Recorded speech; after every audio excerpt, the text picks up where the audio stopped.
proud of where I'd come from. Generations of fishermen and weak, submissive women, all of whom have given me dark hair and skin the color of soil.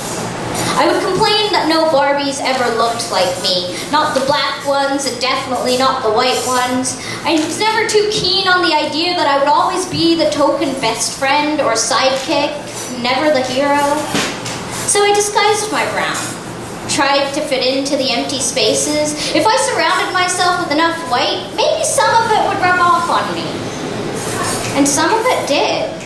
My mother tongue rolls around my mouth uncomfortable. I regurgitate it like bad meat. I believe it is bad meat.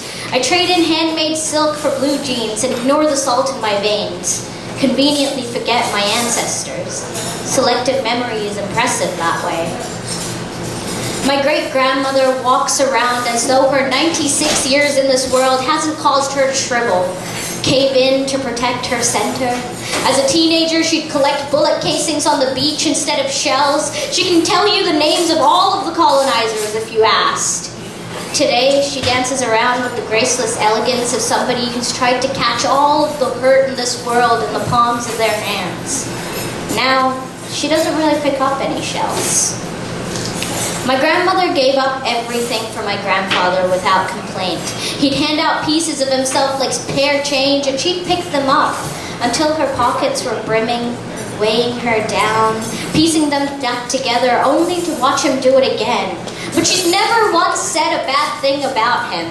Not while he was unfaithful, not while he was in prison, not when he lost his memory after the third stroke. If that woman doesn't have a backbone of steel, I don't know who does.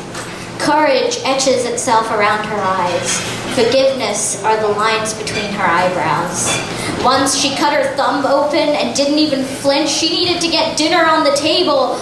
Now her thumb hangs bent backwards. My mother never had it easy. She was the first girl born into a traditional family, a homemaker before she knew the word. She worked hard for everything, so I would want for nothing.